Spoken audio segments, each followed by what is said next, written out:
My good people, now welcome back to Anointed Lady TV. Welcome back to your #1 channel for legit news on politics and many other cocoa where they sub for inside this our grey white green country. So we be Nigeria, and as usual, we don't come back with breaking news. We don't come back with updates. We don't come back with fresh reports. We go like share, give the general public. And the cocoa now be say fear of retaliation attacks by armed bandits now don't force countrymen who dey stay for different communities for inside Sabo Beni local government area of Sokoto state to abandon their homes. Dem now dey Tuama, dem now dey Japa. They dey seek refuge in safer neighboring towns dem. They come back see if their own house no suit them again. Come back see if their own house no dey safe. And no be lie, my good people. Reports dey ground say at least 9 communities wey be Dankura, Dandasako, Dankaka, Satiru and Gangara have been largely deserted. Men now don't run from these communities. The men are no dey again for this community. And the reason why we say men Japa, the reason why we say men Tuama, the reason why we say men no dey this community, na sake of a recent wave of military operations targeting bandits, their hideouts for the area. And now the fear of backlash from the heavily armed group, the fear of retaliation from the heavily armed group, the fear of say this militant group now they fit come back, and when they come back, they get the potential they fit do things and things wey be say if men see am, they no go believe their eye, or if men hear am, they no go believe their ear, they no go fit believe wetin they dey hear, and last now the victims of those kind of attacks them na go hear am hot pass. So now sake of say they no want to dey talk had I know, that na why hundreds of residents including women and children don japa from Gatawa and Toba towns them. And for inside one video wey go viral for inside social media last Sunday, men observe am as men wey japa from their various communities, from their various towns, they arrive for inside Gatawa. Some were very much traumatized, and they come dey talk about the things and things wey be dey happen for their area. They talk about the violence and extortion. They talk about the jagoda activities wey make them japa. One country person wey be a native of Dankura come dey yarn say their village don become unsafe after threats from bandits in response to military operations nearby. The village now don become unsafe for them because say bandits wey military they been pursue before come dey drop threats say they go come back, and if they come back, men no go like am at all. That's now why this country person so and him 2 wives plus his 9 children come japa comot for the area, come to find refuge for Gatawa. And na constantly yarn they give men say residents for the area were forced to pay levy to the criminals to continue to dey use their own farm and to live peaceful. Now imagine say you can't dey pay tax to terrorists, they can't dey pay tax for bandits for them to leave you alone to go your own farm. That, my good people, now how things woski reach for some communities for inside Sokoto state. And then another country person man we get leg issue from a recent attack now come dey yarn saying they prepare to move his family, 3 wives and 15 children to Taraba state due to persistent insecurity.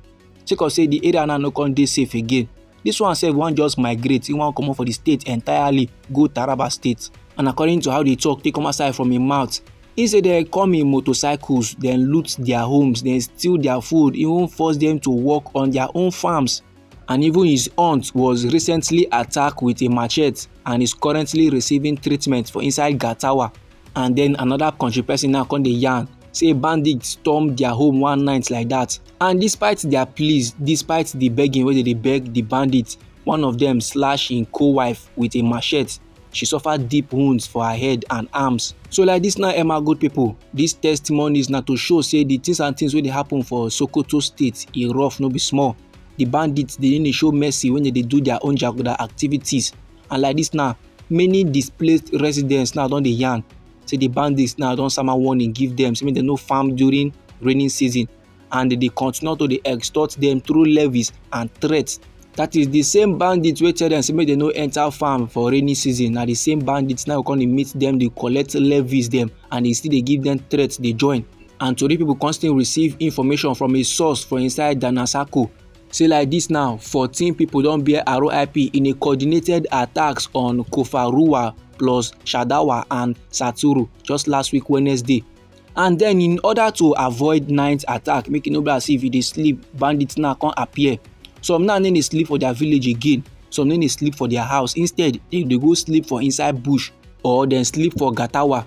But after every good people, the source now, the country person wey dey give us legit intel come dey yarn dey give us say troops now don arrive the community, and im come dey express hope say dis could mark the beginning of restored peace. As army men now don burst in the armour, as army men now don enter the environment, the community, dem dey feel the need now to relax, dem dey feel the need now to just chill small, to get a sense of hope and a sense of relief say peace go actually come back to their community. And now my good people, anyhow this report be you for body, or if e be say you get contributions about this very particular topic, so no let anybody or anything stop or intimidate you. Feel free make you put down your comment inside our comment section. But meanwhile, me still get another report for table wey I still need share give the general public. And the koko be say the Minister of Environment wey be Balarabe Lawal on Wednesday, him na don come outside dey yarn say the federal government don disburse over 12 billion naira to boost agricultural productivity, and they don reclaim more than 178,000 hectares of degraded land in the northern part of we nation Nigeria. All these levels now na as part of their effort to enhance food security and climate resilience. The minister now dey yarn this one for the 7th edition of the 2025 ministerial press briefing wey happen for inside Abuja. And for this press briefing, so he now constantly dey yarn say the funding was very much provided through the community revolving fund program under the agro-climatic resilience in semi-arid landscapes project, a flagship climate and food security initiative wey dey supported by the World Bank. And according to Minister Lawal, he say as of the 22nd day of March for inside this year, so wey be 2025, 9,648 beneficiaries, and out of the beneficiaries, so 5,397 na men, while 4,251 na women. All the beneficiaries so put together don utilize these funds them to enhance both on-farm and off-farm activities within the agricultural value chain, including production plus processing plus marketing and storage.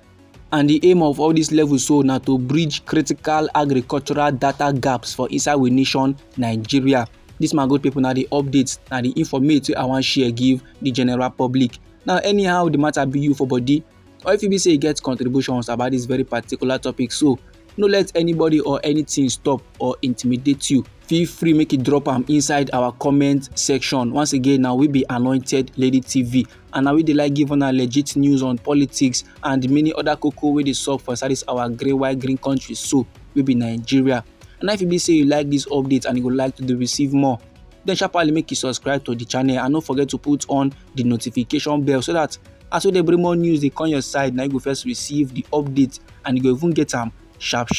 Now me dey come back with more news, me dey come back with more reports, me dey come back with more information for you my good people. Try make you no go anywhere.